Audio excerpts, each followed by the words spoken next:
Santé, santé mentale, bien-être émotionnel et histoires humaines. Les mots comptaient, un podcast où l'on soigne tout simplement ce que l'on tait.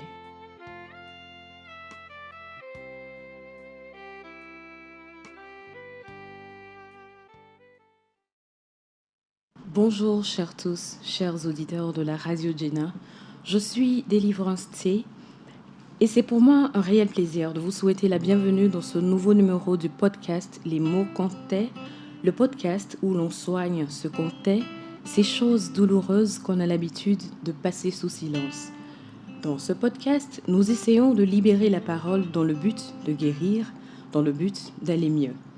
Aujourd'hui, je vous propose une discussion. Le cœur de cette discussion réside presque en cette phrase « J'ai accouché ?» et j'ai été jugée. Dans ce numéro, nous parlons de l'après-accouchement, de ce que la femme traverse. Nous parlons aussi du jugement du partenaire et des blessures invisibles qu'il peut infliger. Ainsi, nous accueillons une personne comme vous, comme moi, une anonyme qui veut bien partager son histoire avec nous. Notre discussion va se tenir autour de ce sujet qu'elle connaît intimement pour l'avoir vécu, à savoir la femme face au jugement après l'accouchement. Alors, mettez-vous à votre aise et restez avec nous pour la suite, alors que nous accueillons ensemble celle qui a bien voulu parler avec nous de son expérience. Bonjour, chère anonyme. Peux-tu te présenter, s'il te plaît? Bonjour, Délivrance. Si je me présente, est-ce que je suis encore anonyme? Non, je mets anonyme par opposition aux thérapeutes, aux médecins, les psychologues et tout. Ok. Voilà, c'est pour ça que je mets anonyme. Donc, tu peux te présenter. Je suis Doris, jeune femme dans la trentaine, maman d'un petit garçon de 7 ans et demi. D'accord. Je suis ravie de t'avoir avec moi. Merci d'avoir bien voulu ouvrir ton cœur. Alors, tu es passée par la grossesse, l'accouchement et tu viens de dire que tu es un garçon de 7 ans. Comment il se porte d'ailleurs? Il va très bien, très énergique. Oh, Dieu merci, nos enfants, ce sont nos trésors.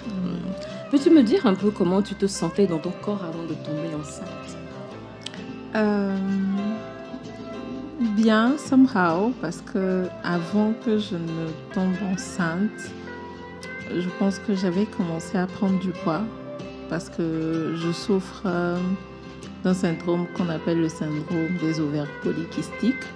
Du moins, à l'époque, j'avais eu un diagnostic sur la question. C'est quelque chose qui a été diagnostiqué très tôt. Déjà à 15 ans, j'avais des règles qui n'étaient pas régulières, très douloureuses.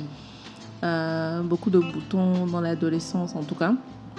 Et le gynécologue avait dit que c'est quelque chose qui allait se réguler vers mes 18-20 ans. Mais malheureusement, vers cet âge-là, ça ne s'est pas fait. Faut savoir que j'ai toujours été très mince, très svelte. J'ai même fait une carrière de mannequinat pendant presque 10 ans. Oui. Oh, c'est pas rien. Très, très, très mince. Hein. Dans ma famille, on me targuait de brindille, la fille qui ne mange pas, quand est-ce que tu vas grossir et tout. Et donc, vers cet âge-là, 20, 21 ans, j'ai commencé à prendre du poids. Dans le domaine du mannequinat, c'est pas quelque chose qui est bien vu, mais plus j'essayais de m'écrire et moins ça réussissait. Même si, bon, moi, quand même, ça allait parce que j'avais enfin les fesses dont j'avais rêvé pendant longtemps. Je vois. Toutefois, avant de tomber enceinte, j'ai arrêté le mannequinat. Je faisais un boulot qui était très stressant pour moi, physiquement. Et c'était une période où, voilà, le SOPK, les effets, genre les règles qui viennent en yo-yo, qui sautent des mois. Et vu que j'étais dans une relation que je considérais comme sérieuse, je faisais un suivi chez un gynéco et qui m'a demandé est-ce que je voulais avoir des enfants. J'ai dit oui. J'étais dans les 24 ou 25 ans. Et il m'a dit, si tu veux avoir des enfants, c'est le moment. Parce que vu ton syndrome, vu l'âge et tout, ce serait bien que tu commences dès maintenant. Mais pour que tu tombes enceinte, il faut qu'on fasse un traitement. Le traitement qu'il préconise souvent, c'est la pilule. Donc, bourré d'hormones. J'ai pris le traitement et je dirais, j'ai d'abord commencé pour 3 mois. Ça, c'était dans ma vingtaine. Je n'étais pas encore sexuellement active. Et je n'avais pas du tout aimé les effets sur mon corps. J'avais envie de vomir tout le temps, les boutons. En tout cas, je ne me sentais pas bien. Et donc, comme à l'époque, le désir d'enfant n'était pas là, j'ai arrêté. Mais quand le désir d'enfant est venu, je travaillais même déjà. Je suis retournée et on m'a dit, bon, on te met sous tel traitement. Je suis même allée à la TBF parce que je considérais comme c'était les personnes les mieux outillées sur la question du planning familial et tout. Et on m'a dit, il faut que tu fasses un traitement parce que voilà, tes ovaires, nani, nana, il faut qu'ils se reposent. 4 mois de traitement, j'ai pris 8 kilos. Oula, c'est pas Oui, c'était pas évident. C'est-à-dire que ces kilos-là sortaient de je ne sais d'où. Mais en ce moment-là, tu n'étais pas encore tombée enceinte. Non, pas encore. Et comment tu te sentais par rapport à ces kilos que tu prenais un peu n'importe Très comment? mal dans mon corps. Je n'avais jamais vécu dans un corps pareil, Oui, tu vois. oui. Une ancienne mince. Oui. Et donc, pas évident. Déjà, à l'époque, les remarques de mon partenaire, parce que mon boulot était très stressant, je finissais très tard, parfois vers 22h. J'avais du mal, je faisais plus de sport. Même l'alimentation, c'était pas régulier et tout. Le sommeil, la qualité du sommeil, c'était pas ça. Ça n'aide pas tout ça. Mais voilà, c'était pas si grave. La raison pour laquelle c'était pas si grave, je ne le savais pas. J'allais le découvrir un peu plus tard parce que bon, j'étais la bonne copine, relation plus ou moins sérieuse et tout. Et j'avais du mal à accepter ce corps-là, mais je voulais avoir un enfant. Et bon, donc, j'étais pas bien dans mon corps, mais j'ai essayé quand même. Après, j'ai fait un régime sérieux. J'ai arrêté de manger un certain nombre de choses. Je ne sais pas si j'ai perdu du poids parce que ce qui se passait, c'est que j'avais la pression par rapport au traitement, par rapport à mon poids. D'accord. Mais quand j'ai décidé de faire le régime, je me suis dit, je n'allais plus suivre le traitement, donc j'ai arrêté le médicament. Pour moi, c'était la cause de ma prise de poids. Et donc, j'ai d'abord arrêté le médicament. Et je me suis dit que j'ai quand même fait beaucoup de recherches sur Internet. J'ai compris qu'il y avait une question de résistance à l'insuline aussi, donc le sucre et tout. Donc il y a un certain nombre de choses que j'ai arrêté de manger. Un pré-diabète, quelque chose comme ça. Mais je ne me suis pas mise la pression pour perdre du poids. Et j'ai fait du sport parce que je me suis inscrite, je me rappelle, j'ai repris la natation à l'époque. Et disons 4, 5 ou 6 mois après, je crois, oui, moins de 6 mois après, je suis tombée enceinte de mon fils. Enfin, ce que j'attendais depuis. Tu as mentionné ton partenaire, le regard qu'il avait sur ton corps. J'allais te poser cette question justement. Comment est-ce qu'il te trouvait avant que tu ne tombes enceinte? Quel mot il avait pour ton corps? Il me trouvait belle, il me trouvait attirante, désirable. Donc, oui, quelques petites remarques sur tu commences par prendre du ventre, le doux de menton commence par sortir, mais c'était pas encore assez grave en fait. C'était pas méchant. Oui, non, pas méchant. Même ma prise de poids à l'époque était encore ce qu'on pouvait caractériser de un peu sexy. C'était encore dans la norme. Même quand tu fais mon IMCA à l'époque, c'était encore bien, quoi. D'accord. Je vois un peu.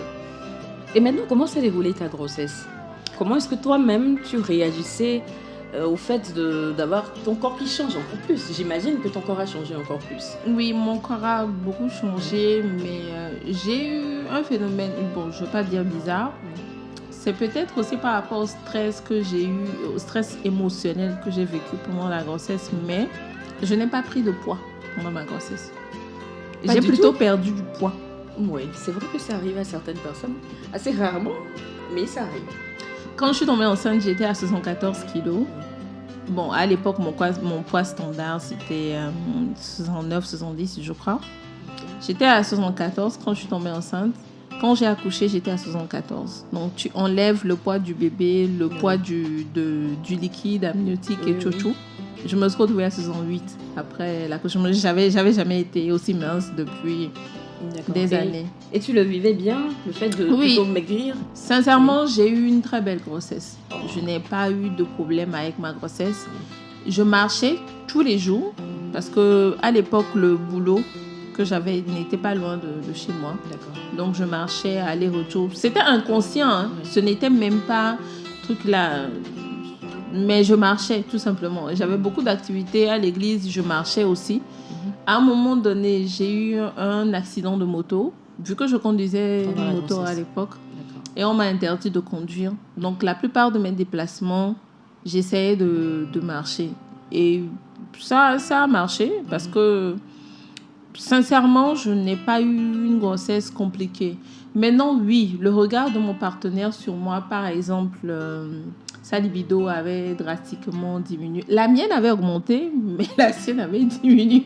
C'est par rapport au ventre ou, Oui, il a dit, bon, il y a une peur qui est, je vais dire, parce que j'ai déjà entendu ça plusieurs fois, il dit souvent, j'ai peur de faire du mal au bébé. Et qu'est-ce que tu penses de ça? Tu penses que c'était vraiment la raison? Je sais pas, je ne veux pas m'aventurer sur un terrain que je connais pas parce D'accord. que je suis pas un homme. Je D'accord, sais pas ce qu'ils d'accord. ressentent, même si scientifiquement ça n'a aucun sens. Après, ce n'est pas une question que j'ai abordée avec lui à l'époque. J'étais plus occupée à essayer de survivre à ma grossesse. D'accord, c'est tout à fait compréhensible. Oui. Et donc, bon, on va dire que j'ai pris sur moi, en quelque sorte. Parce que oui, la frustration, elle était là. Je sentais que il ne me désirait plus, même s'il ne disait pas des mots pour me faire culpabiliser ou pas. Et moi, j'étais en mode, bon, que le bébé sorte vite pour que je retourne à mon état normal, je vais dire, en fait. Donc, oui, j'ai pris sur moi et je n'ai pas voulu creuser pour ne pas trop souffrir, en fait. D'accord. Et maintenant, avant d'accoucher, comment est-ce que tu voyais l'après-accouchement? Peut-être de par tes lectures ou des expériences de ton entourage, comment tu voyais la chose, tant physiquement qu'émotionnellement? C'est une très belle question parce que personne ne m'avait posé la question à l'époque. Personne ne m'avait préparé à ça. Okay. Et même moi, dans mes recherches, je faisais plus des recherches sur comment s'occuper d'un bébé après l'accouchement. Je ne pensais pas à moi. Personne ne me l'avait appris. Même ma mère, qui a eu, nous, 16 enfants, tout ce qu'on te disait, tout était tourné autour d'avoir un accouchement du moins facile et après te préparer à t'occuper d'un bébé. D'accord, mais personne ne te parle de ton propre corps, de comment ça va changer, des choses qui peuvent t'arriver. Je pense même, bon, vu que moi j'ai fait un suivi d'accouchement dans un CMS, donc dans le public, je pense qu'ils n'avaient pas le temps non plus de discuter avec nous. Ce ne sont pas des questions qu'ils abordent. Oui. Ils parlent des vaccinations de l'enfant, des examens, de comment tu dois manger. Tout tourne autour de l'enfant. Voilà, en fait. Et ça, même après l'accouchement, c'est un constat qui est là. Dès que tu deviens maman, tu n'es plus une femme, tu n'es plus une enfant. Tout le monde te voit comme une mère. Tout le monde n'en a que pour le bébé. Personne ne s'occupe de ton état mental et tout. Tu n'as pas le droit de pleurer. Oui, pendant ma grossesse, je ne pouvais pas pleurer. Tu ne pouvais pas? Non. Genre, tu ne pouvais pas ou tu ne voulais pas? J'avais envie. Il y a eu des épisodes très difficiles, bon, que je ne vais peut-être pas aborder aujourd'hui. D'accord. Mais dès que j'essayais, on me dit, on ne pleure pas sur une grossesse. Tu n'as jamais entendu ça? Non. Si, les mamans le disent. On me donne la famille les fois dures. Pourquoi? L'enfant ne va pas être bien? Bon, déjà, scientifiquement, c'est prouvé. Le bébé dans le ventre, il ressent tout ce que la mère ressent.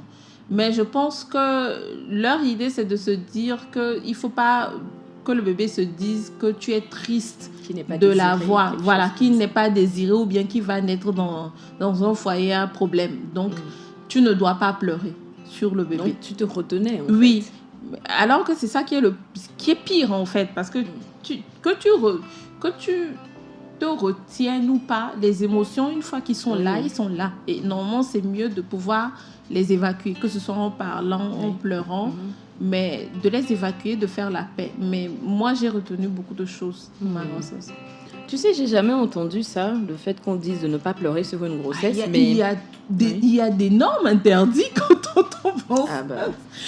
Là, je sais, et je me dis pour le deuxième, je ne vais plus écouter certaines choses. Par exemple, je n'avais plus le droit de me doucher avec de l'eau froide, même quand j'avais hyper chaud, alors qu'une femme enceinte, elle a la température interne de son corps qui atteint des pics.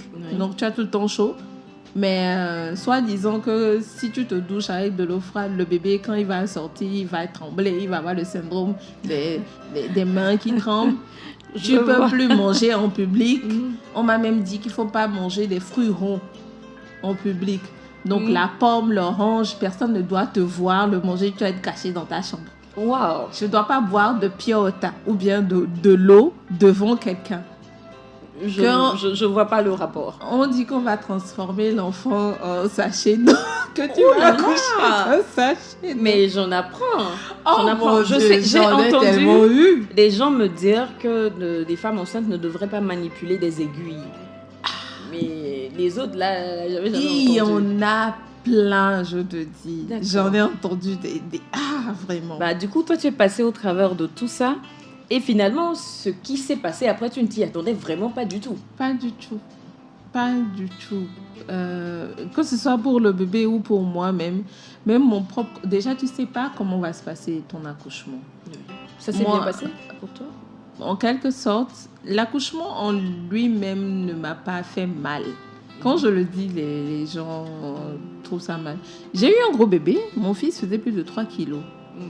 On m'a dit que pour une première grossesse, c'était quand même truc là. 3 kilos 300. Mais j'ai eu une déchirure du périnée quand il est sorti. Et comme j'ai accouché par voie basse et tout, et j'ai été recousue sans anesthésie. Moi, c'est l'après-accouchement qui a été un cauchemar pour moi. Les douleurs de l'accouchement, vu que j'avais toujours eu des règles douloureuses, il y a eu une partie du travail que je... Bon, pas que je considérais comme normal, mais bon, j'ai déjà ressenti ça, quoi. Donc, ce n'est que vers la fin, peut-être les 2-3 dernières heures, qui ont été vraiment, vraiment très douloureux, surtout quand le bébé descend dans le bassin. Pour le fait de pousser, j'ai eu de la chance. Je pense que j'ai poussé 2 ou 3 fois, il est sorti. Un bébé sage. Oui, mais c'est l'après. Les points de suture pour la déchirure. Une plaie qui n'a pas guéri avant au moins 3 mois. Oh, ça fait beaucoup. Oui, parce que ils ont dit, nos mamans ont l'habitude de faire les bains de siège, d'eau chaude et tout. On m'a interdit d'en faire. Et j'ai recommencé à travailler. Mon fils avait 6 semaines, donc la plaie n'était toujours pas guérie. En plus que quand je suis rentrée, je n'avais pas d'aide. Il n'y avait que ma mère avec moi qui elle-même était fatiguée. Donc il y a un certain nombre de choses que j'ai faites moi-même, des positions que je ne devais pas adopter, que j'ai dû adopter, qui ont réouvert l'après. Oui, les points de suture ont sauté. Oui. Il a fallu recoudre. Non, parce que, excuse-moi, même quand je suis retournée voir la sage-femme, elle a dit... Je ne sais pas ce qui s'est passé, mais en fait, elle m'a demandé, est-ce que vous avez eu des rapports sexuels? Je les regarde de nerfs parce que c'est que moi je vis. Tu imagines que... En plus. Elle a dit, je n'ai pas compris, mais malheureusement, je ne peux pas te recoudre parce que ça va te faire trop mal. Donc, ça n'a pas été recousu. D'accord. Il a fallu que ça guérisse naturellement. Et le corps et la nature font bien les choses. Ça a bien guéri naturellement. Ça a juste pris plus de temps. Oui. Et bon, à un moment donné, moi, j'ai quand même fait les bains de siège. Franchement, c'est ça qui m'a sauvée parce que j'allais au travail avec cette plaie-là. Je devais m'asseoir dessus. Oui. C'était un travail où je devais faire des prospections. Donc, je conduisais beaucoup. La distance était longue. Même m'asseoir pour donner le sein. Non, franchement, j'ai l'après-accouchement pour moi. Et mentalement, comment tu te sentais? J'étais à bout. Mais tu forçais. J'avais pas le choix. J'avais pas le choix. Personne ne m'avait demandé de faire un bébé. Ma mère me l'a répété souvent. Quand elle en a marre, parce que c'est elle qui s'occupait du bébé quand je partais travailler. Parfois, tu rentres, elle te le tient. C'est-à-dire, tu rentres. Ton fils, tiens, occupe-toi. Je rentrais, je douchais l'enfant. Je finissais parfois de le doucher, de laver les affaires qu'ils ont utilisées en journée vers 22h. J'avais pas encore mangé. Je mange à 22h. Je me douche moi-même. Le temps de me préparer pour la nuit, il est déjà minuit. Sans oublier que tu dois l'allaiter. Donc, tu l'allaites chaque 2 heures ou chaque 3 heures. Tu dors pas. Je me réveille avant 5h du matin parce que je dois préparer tout ce qui doit utiliser dans la journée, le biberon et tout, avant de partir au bureau. Donc, le manque de sommeil, je suis tendue. j'ai pas de soutien, même pas financier, parce que malheureusement, le papa et moi, même si on travaillait, c'est pas comme si on roulait sur l'or et tout. Et c'est même pour ça que je travaillais, parce que si j'avais eu un homme qui était financièrement là à 100%, je me serais reposée, comme toute maman. Mais non. Pas trimballer une plaie comme voilà. ça. Oui. Et mon corps ne guérissait pas, parce qu'il était sous stress, il était, je vais dire, manipulé dans tous les sens. Sans oublier qu'à un moment donné, il a fallu reprendre les activités, les activités du soir avec monsieur. Parce que... Tu as cette façon de le dire, ça sonne tellement... On va dire quoi? Mais le devoir conjugal. Bon, je ne considère pas comme un devoir, parce que moi-même, j'avais l'envie. C'était mon corps qui n'était pas prêt. Mais à un moment donné, même, la sage-femme m'a dit non, il faut faire, sinon ça ne va pas complètement guérir et tout. Ah bon, c'est comme ça? Comme ce sont des tissus, en fait, et que moi, mes points de suture n'avaient pas tenu, la peur, c'était que le tissu cicatriciel devienne trop dur. Ah, d'accord. Tu vois, les petits tissus du vagin sont censés être assez élastiques. Pour, autant pour la pénétration que pour l'accouchement, pour être... voilà. Et donc, il fallait les exercer. Personne ne m'a parlé de la rééducation du périnée, par exemple. Je l'ai découvert plus tard, après. Je ne savais même pas qu'il y avait des choses que je pouvais faire pour être mieux dans mon corps. Et sans parler de l'aspect mental, ça n'existe même pas, en fait. On est en Afrique et ça n'existe pas. C'est vraiment dommage.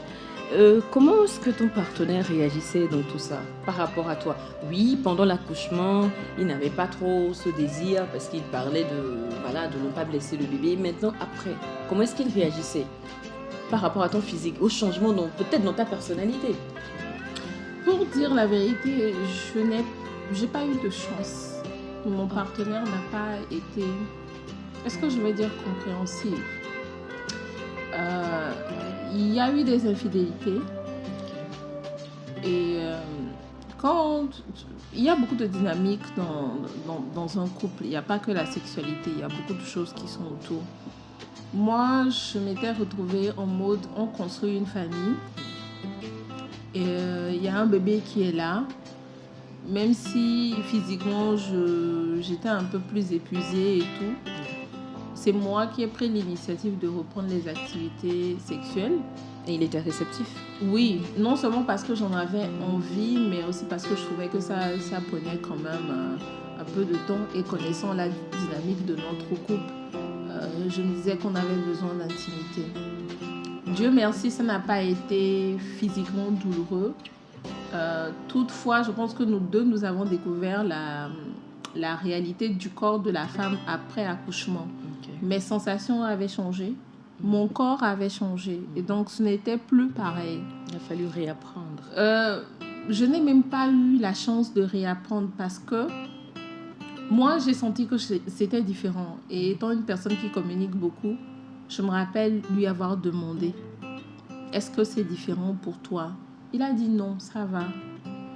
J'ai demandé, est-ce que tu es sûre? Dit oui. Je pense qu'il a dit parce qu'il ne voulait pas heurter mes sentiments. Mais ça, c'est parce que tu penses qu'il ne t'a pas dit la vérité.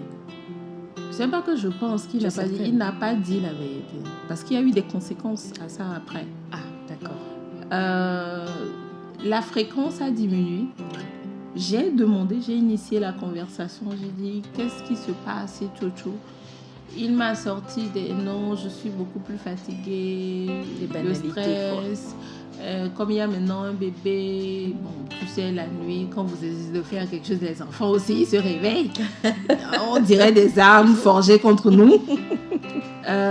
Donc voilà, il n'a pas voulu parler de l'aspect physique de la chose. Je lui ai même carrément demandé, est-ce que tu trouves que ce n'est plus comme avant? Bien sûr que ce n'est plus comme avant. L'idée pour moi, c'était qu'on trouve ensemble qu'est-ce qu'on pouvait refaire pour retrouver du plaisir ou du moins le niveau de plaisir qu'on avait avant. Mon partenaire, non seulement m'a menti, a fait une fuite en avant et a commencé à être infidèle. Bon, pas a commencé, il était infidèle avant. Il a été... Avant la grossesse ou pendant la grossesse ou quelque part par là? Je pense que tout le temps. Je n'ai pas de preuves. Oui. Avant, oui, j'ai eu des preuves. pendant, je ne veux pas y penser. C'est douloureux. Oui. quand même. Mais oui, avant et après, j'ai des preuves qu'il a été infidèle. Et donc, ça, moi, j'avais déjà pardonné 2 infidélités que j'avais découvertes. Il m'avait promis que ça ne se reproduirait plus et tout.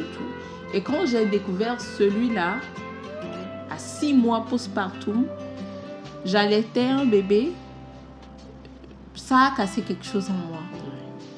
Quoi qu'on en dise, je l'ai appelé, on en a parlé. J'ai tout fait pour avoir des preuves bien solides à lui présenter parce que j'avais des soupçons. Et quand je lui ai demandé, il m'a dit que non, c'est parce que tu avais découvert ça une fois que... Tu vois, les excuses des hommes. Et donc, quand tu te sens...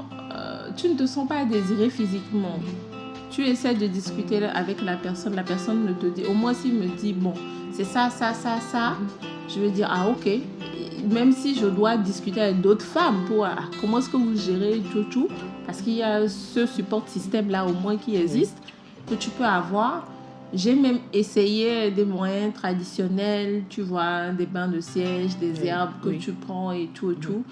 Mais il ne m'a pas laissé le temps, parce que jusqu'à ce que moi je me rende compte, c'était qu'il allait voir ailleurs en fait. Oui.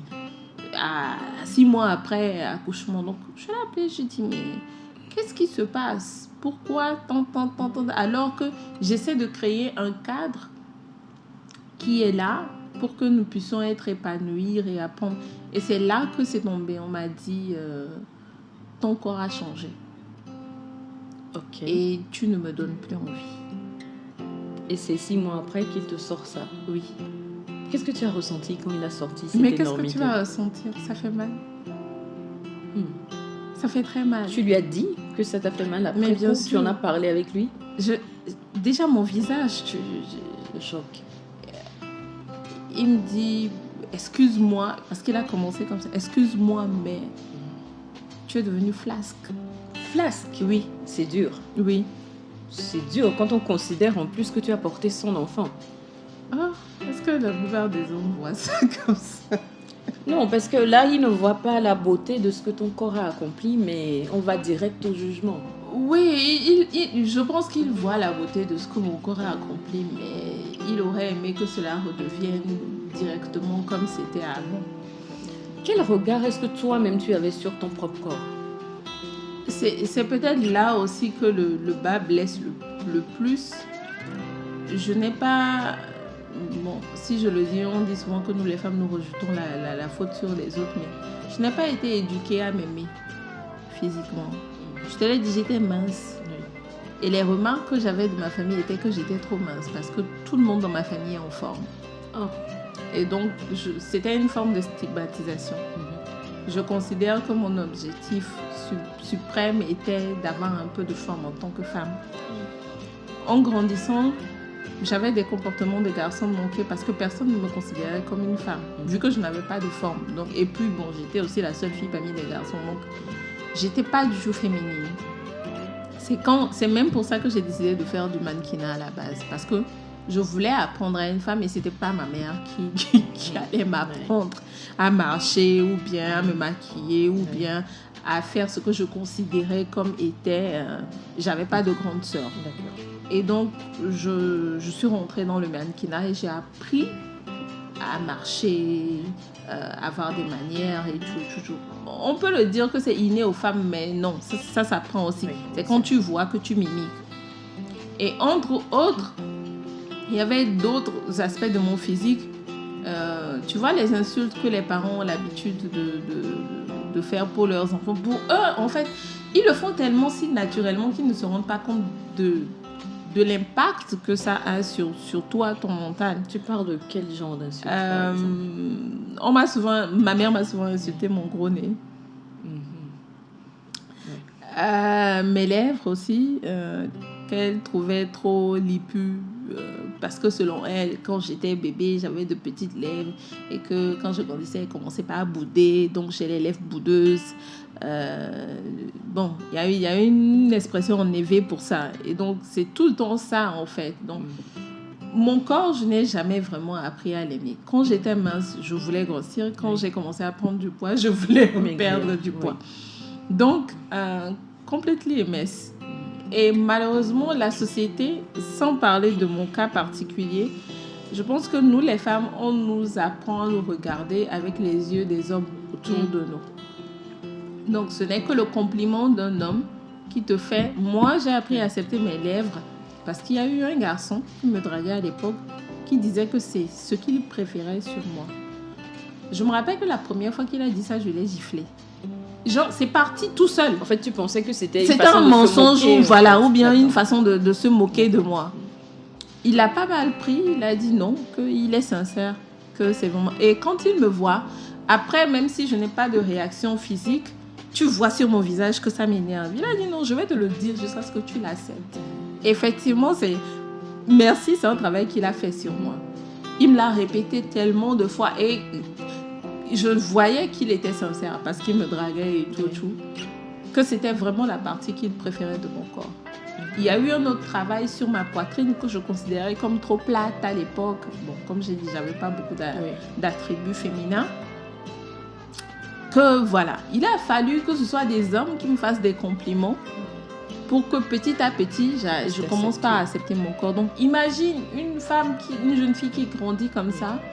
La personne avec qui je suis en relation, avec qui je veux construire un foyer, je me regarde avec ses yeux. Oui, et quand cette personne me dit que je ne suis plus belle, je ne me trouve pas belle. Donc oui, à l'époque, moi-même, je n'aimais pas mon corps. Et c'est drôle parce que si je te montre les photos, parce que quand j'ai commencé à guérir de ça, heureusement, il y avait des photos que je prenais et tout. Google Photos me fait des rappels. Je me regarde et je dis, mais attends, comment tu as pu croire à cette époque-là que tu n'étais pas assez belle? Et le pire, c'est que pendant que lui me traitait de cette manière-là, sans te mentir, il y avait des prétendants qui étaient encore dans ma vie. Je me rappelle, il y a une discussion qu'on a eue par rapport justement au fait qu'il continuait à être infidèle. Il m'a dit, tu sais combien de filles me courent après? J'ai dit, mais tu sais combien de garçons me courent après? Il avait l'air de penser que la réciproque, c'était pas forcément vrai. Lui, en tout cas, comme à l'époque, il ne me voyait plus comme... Oui. Et moi, j'avais des gens qui me disaient tous les jours que j'étais belle, mais je ne les croyais pas. Il fallait d'abord faire un travail sur toi-même avant de pouvoir aller de l'avant. Maintenant, lorsque tu as parlé avec lui, est-ce que tu as eu l'impression qu'il t'a écouté? Ou bien ça a continué de la même façon? Non, il m'avait pas. En tout cas, il n'était même pas prêt à m'écouter à l'époque. Donc, il a juste accepté le fait qu'il t'a blessé et puis basta? Bon, je pense qu'il y avait aussi le fait que j'avais déjà pardonné des infidélités ou des comportements qui étaient déjà assez dérangeants en soi. Et que le fait que j'ai eu un enfant avec lui, il s'est dit que j'étais acquise et que je n'allais pas partir. Donc, il n'y a pas eu d'effort de sa part. Jusqu'à ce que moi, je me décide que la relation était finie, sincèrement, il n'y a pas eu d'effort pour raviver la flamme. Parce que moi, au-delà de ça, après cette période-là, même si je ne me suis pas remise au sport, j'ai fait un régime, j'ai essayé de changer... acheter des dessous sexy, essayer de créer des moments d'intimité. On m'a ri au nez en quelque sorte en fait. Ça a dû être terrible. Et maintenant, comment est-ce que tu as fait pour concilier ces bouleversements avec le fait d'être maman? Parce que derrière le bébé, lui, il ne sait pas que maman va mal. Sincèrement, je te dirais pas. Je ne suis pas sûre que j'ai pu réussir à faire ça. J'étais en mode survie. À l'époque, je me rappelle que mon fils tombait beaucoup malade et je ne me rendais pas compte tout de suite que c'était aussi mon état psychologique qui se déversait sur l'enfant. Même moi, je tombais malade, je faisais des infections sur des infections. Les gens ne le savent pas, mais notre état psychologique agit sur nos hormones qui régulent le pH de notre... Et donc, tu peux faire des infections sans que ce ne soit des infections, c'est seulement transmissible et tout. Je tombais énormément malade. Je payais beaucoup de médicaments et tout jusqu'à ce que je ne dise stop. Et ça a pris combien de temps après ton accouchement jusqu'à ce que tu dises stop? Ça a pris 1 an et demi. C'est long. Oui, c'est long. Et c'est surtout parce que j'estimais avoir épuisé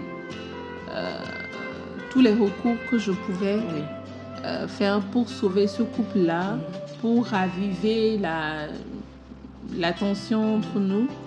Et sans mentir, il a fallu aussi, tu vois, quand je disais qu'il y avait d'autres personnes qui me draguaient, qui me disaient que j'étais belle et tout, je pense qu'à un moment donné, peut-être le manque d'attention j'ai commencé à écouter ces gens-là et à me rendre compte que, en vrai, ouais, je suis belle, je suis désirable et tout, et que c'est lui le problème et pas moi.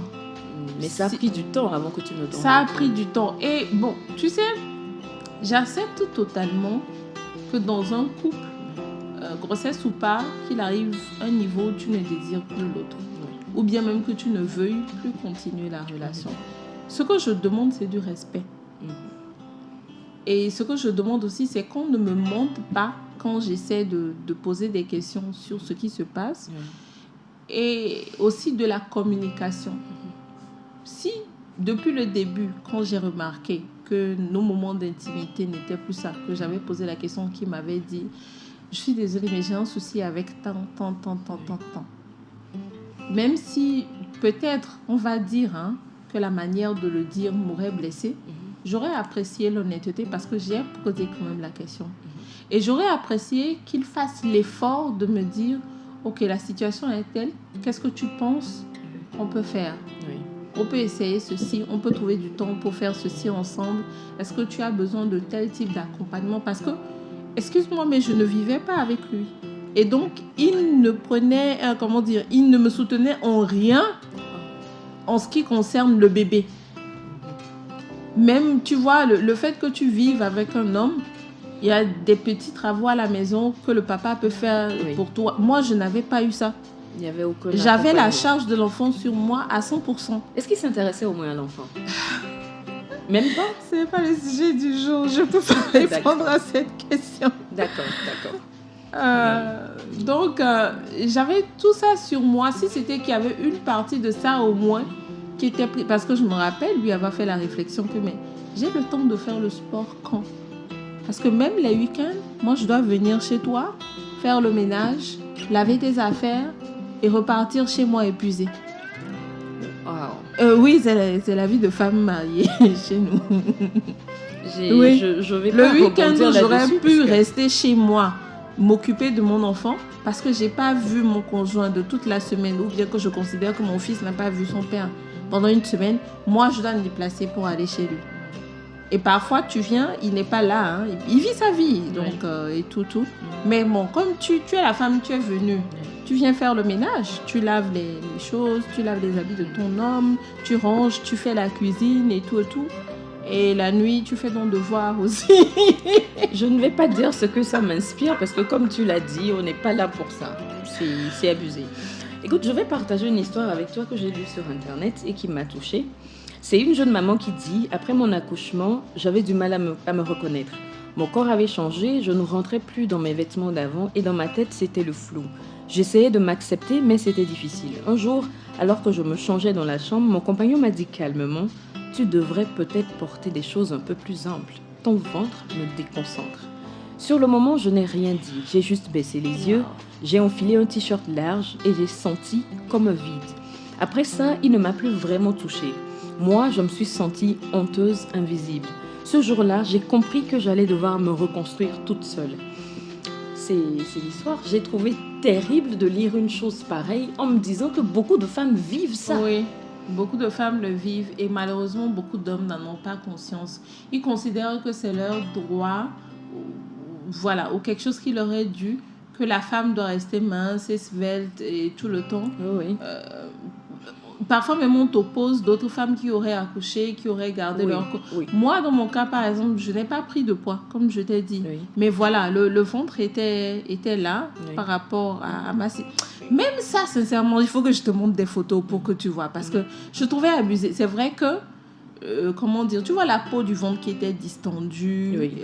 Après, tu as comme des vergetures qui sont... Donc, c'était plus trop ça. Et puis, pendant les premiers mois, c'est noir. Oui. Et donc, il faut du temps. Oui, il faut que ça Personne ne revienne m'avait à la même normale. parlé des massages que tu pouvais... De toute façon, il n'y en avait que pour le bébé. Tu devais te lever aux aurores. Oui. Donc, tu n'as pas le temps de même t'occuper de toi-même. Oui. Au pire, on va te dire, il faut bien te nourrir. Mais même ça, on te le dit parce que tu allaites. Et donc, Exact. tu dois avoir du lait de qualité. Oui. Sincèrement, c'est... Quand je le dis, peut-être on peut me prendre pour une mauvaise mère ou bien être égoïste, mais le constat que j'ai pu faire et qui m'a fait sortir de là, c'est que j'avais besoin d'être en bonne santé pour que mon enfant soit en bonne santé. Tout à fait. Ça, c'est vrai. C'était vraiment ça. Parce qu'à partir du moment où j'ai commencé à prendre du temps pour moi et tout, mon fils aussi s'en est bien porté, en fait. Est-ce que tu repenses à ce jugement sans appel quand tu te retrouves dans l'intimité avec un partenaire aujourd'hui? Pas tout le temps, parce que Dieu merci, j'ai eu d'autres partenaires qui ne m'ont pas fait sentir le dégoût de mon propre corps. Et j'ai appris moi-même aussi à l'accepter avec les va-et-vient des cycles, du stress et même du SOPK. Mais oui, parfois, ça pique un peu, surtout quand on fait une remarque sur mon ventre. Ça reste une partie de mon corps qui est un peu sensible. Venant d'un ami, d'une autre femme, bon, je l'accepte encore parce que les gens pensent qu'ils ont le droit de te dire ah, tu prends du poids ou bien fais quelque chose. Mais venant d'une personne qui m'intime, oui, ça pique encore un peu. Et est-ce que tu en parles avec eux pour essayer de leur faire comprendre? C'est une expérience que je partage, oui. Parce que je n'ai pas envie de la revivre. Et donc, je le dis, que j'ai subi du body shaming de mon partenaire. Parfois, même, je me rappelle quand il y a certaines personnes qui te rencontrent en ligne ou bien qui commencent par t'écrire. La première chose que j'ai dit, j'ai un gros ventre. Je suis pas une jeune fille. J'ai un enfant et j'ai un gros ventre. Pour casser en même temps l'ambiance basse, je n'ai pas envie d'entendre le... Tu prends les devants. Oui, je n'ai pas envie d'entendre le... non, j'ai un gros ventre. Si après ça diminue un peu, alléluia. Pars sur la base que la femme que tu dragues, elle a un gros ventre. C'est vraiment terrible d'être dans une situation où on a du mal soi-même et devoir faire face à tout ça. Et maintenant, est-ce que dans ton entourage, il y avait des gens qui ont posé un regard sévère sur toi? Je veux dire, un jugement sur ton corps à part ton compagnon en ce moment-là? Non. D'accord. Ma mère comprenait. Elle qui, bien sûr, son ventre a été déformé par l'accouchement parce qu'elle, en plus, elle a été césarisée. Oui. Donc, franchement, oui, elle a gardé son ventre. Non, j'ai pas eu de jugement de la part d'autres personnes à part mon compagnon. Est-ce que tu en as parlé à quelqu'un à ce moment-là, que ce soit un thérapeute ou un ami, quelqu'un de compréhensif? Non. Pourquoi? Pas sûr. C'était pas envisageable. Oui, c'est un sujet intime. C'est pas quelque chose que tu partages comme ça. On ne nous apprend pas à partager. Non, on ne nous a... Et sincèrement, même quand j'en ai parlé, ce n'était pas de cet épisode-là. C'était parce que moi, l'infidélité était rentrée dans la question. Et à un moment donné, comme je ne supportais plus et que le couple allait vraiment, vraiment mal, je me suis confiée à une ou deux personnes. Mais l'épisode-là, tel que je te le dis, comme ça, je l'ai raconté à très peu de gens. Très peu. Ce n'est que quand, franchement, je vais aborder la question, comme tu dis, par rapport à mon corps et comment je l'accepte, que je dis, bon, voilà, il y a eu ça, après mon accouchement, et donc, je ne veux plus revivre ça. D'accord. Et là, maintenant, est-ce que tu envisages d'avoir d'autres enfants? Oui, bien sûr. Comment est-ce que tu te projettes pour avoir déjà vécu ça? Est-ce que tu es un peu anxieuse par rapport à ce qui pourrait se passer? Non, parce que aujourd'hui, je l'espère, je demande à Dieu que je ferai un meilleur choix de partenaire. Et toi-même, comment est-ce que tu vivrais quelque chose d'un peu plus poussé par rapport à ton corps? Parce que tu as déjà eu une première grossesse, donc la deuxième grossesse, ça va être physiquement encore plus éprouvant. Tu vois, tel que je suis là, je n'ai jamais été aussi grosse de ma vie. Tu n'es pas grosse. Je vous dis, très chers auditeurs, moi, je suis en train de la voir, elle n'est pas grosse. Non, ce que j'essaie de te dire, c'est que le poids que j'ai actuellement, je n'ai jamais atteint ce poids-là de ma vie. même quand, après mon accouchement, c'était pas ce poids-là. C'était moins 10 kilos pour moi. Donc, et actuellement, oui, il y a des petits changements que je veux faire. Bon, toujours par rapport au ventre. On rêve toutes de pouvoir rentrer dans les robes là, tu vois, le ventre plat et tout. Mais bon, ça va. D'accord. Et aujourd'hui, je sais que j'ai accompli un miracle en accouchant. Et en accouchant dans de bonnes conditions. Et que mon corps a quand même bien réagi. Il y a une chose que je fais souvent, je remercie mon corps. Je le remercie. Je le remercie de m'avoir porté la journée. Je le remercie d'être en bonne santé parce qu'il y a un millier de choses qui s'y passent que mes yeux ou mon cerveau ne captent pas sur le coup, mais il est capable de s'auto-réguler lui-même sur un certain nombre. Aujourd'hui, sincèrement, je ne vais même pas sous-estimer ce qu'il a. S'il prend du poids, hein, c'est peut-être qu'il y a un dérèglement quelque part, quelque chose que je dois corriger, mais je ne m'autorise plus à me critiquer, à critiquer mon corps. Je ne m'autorise plus. Donc aujourd'hui, tu dirais que tu es en phase avec ton corps, avec ton mental. En tout cas, c'est beaucoup mieux qu'il y a quelques années. Ok. Là, nous sommes en train de tirer vers la fin de cet entretien. Quel message est-ce que tu aimerais faire passer à d'autres femmes qui sont en train de vivre cette même situation et même à leurs partenaires? Prenez soin de vous. Choisissez-vous avant toute autre chose. J'ai une copine qui a accouché il y a à peine un mois. J'allais lui rendre visite et elle a été césarisée. Et c'est l'une des premières remarques qu'elle m'a fait. Elle dit, Doris, mais regarde mon ventre. J'ai dit, mais oui, il a quoi ton ventre? Il est gros. J'ai dit, mais attends, tu as accouché quand? Donne-toi du temps. Elle dit, mais si mon ventre ne maigrit jamais? J'ai dit, mais si ne maigrit jamais, c'est pas grave. Qu'est-ce que tu vas faire? Elle dit, on va faire une chirurgie. J'ai dit, ok, donc commence par faire l'économie pour la chirurgie. Il n'est pas question que tu te stresses pour ça, parce que je lui avais apporté à manger. Elle ne voulait pas manger. À cause de quoi? À cause du ventre. Elle vient d'accoucher. J'ai dit, mais libérez-vous, en fait. Ça va, ça vient. Et moi, surtout, quand ça a un rapport avec l'accouchement, actuellement, je suis tolérance zéro. On peut beau me dire non, vous encouragez la paresse et tout. Vous n'avez aucune idée de ce que c'est que de porter une grossesse et d'accoucher. Vous n'avez aucune idée de comment la femme se sent après l'épuisement physique, même les tissus qui ont porté. Parce que pour que le bébé ait de l'espace, ton corps pousse tes organes. Et donc, il faut même du temps pour que tous les organes reviennent à leur place. Et là, vous voulez, c'est vrai qu'il y en a qui ont la génétique, ou juste après, tu vois qu'elles sont... Et même l'âge auquel tu as accouché aussi a son importance. Mais arrêtez d'exiger que les femmes soient comme des robots, ou bien, je ne sais pas, des anges. Nous sommes des êtres humains. Et chaque corps a un processus de guérison différent. Priorisez-vous, priorise-toi d'abord. Ok, si vraiment ce ventre-là te dérange autant, va avoir un médecin, un diététicien ou toute autre personne qui pourra t'aider de manière efficace. Parce que, messieurs, je vous le dis aujourd'hui, ce ne sont pas vos remarques qui vont faire disparaître le ventre là du jour au lendemain. Ça n'aide pas, au contraire. Non, ce n'est vraiment pas ça qui va... Si ta femme accouche et que tu veux qu'elle reprenne son corps d'enfant et tout, mets les moyens, sors l'argent, emmène-la voir un médecin spécialisé pour ça.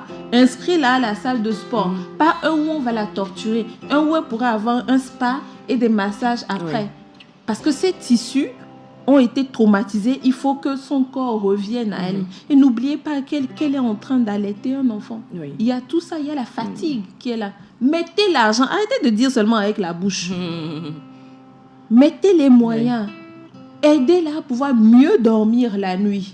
Tout ça, ça va lui permettre d'être mieux dans son corps et de retrouver son poids d'avant. Tout à fait. En tout cas, je te remercie d'être venu. J'ai envie de te demander si tu peux juste me dire en une phrase quelque chose que tu aurais aimé entendre de ton compagnon en ce moment-là. Une phrase. Il y a un poème qui dit tel que tu es, tu me plais. Je pense que j'aurais aimé entendre ça. Oui, je t'ai connue mince. Oui, je t'ai connue plus svelte que ça, peut-être même plus belle, mais même telle que tu es aujourd'hui, parce que tu as donné la vie à notre fils. Ouais. Je t'aime. C'est beau. C'est beau, c'est vraiment beau. J'ai l'impression qu'on n'a pas assez parlé, mais malheureusement, le temps est passé. Peut-être qu'une prochaine fois que tu rentreras, on pourra en parler encore, si tu veux bien. En tout cas, merci d'avoir accepté de libérer la parole sur un sujet qu'on passe souvent sous silence au sein de notre société. Très chers tous, j'espère que ces paroles qui ont été dites aujourd'hui vous ont été d'une aide précieuse. Oui, parler n'est pas une obligation, mais c'est une option puissante. C'est la fin de ce numéro. Je vous remercie d'avoir été avec nous tout au long. Si vous aussi vous voulez dire à haute voix cette chose qui vous fait vous sentir mal et soigner vos mots, ou si vous voulez partager comment vous en êtes sorti, contactez la Radio Jenna sur le +228 90 13 89 94 et parlons-en dont les mots comptaient. En attendant, vous savez ce qu'on dit, la santé n'a pas de prix. Alors n'hésitez surtout pas à prendre du temps pour vous occuper de vous-même et uniquement de vous. Prenez soin de votre santé physique, mais aussi votre santé mentale. J'espère que le dernier jeudi du mois vous trouvera en bonne santé à l'écoute de la Radio Jenna pour un autre numéro du podcast Les mots comptaient pour qu'ensemble nous puissions soigner ces douleurs qu'on passe sous silence. Je suis Délivrance T et parce que, voyez-vous, chers tous, ça ne coûte strictement rien d'écouter, d'être simplement une oreille compatissante, je vous dis un chaleureux à très vite.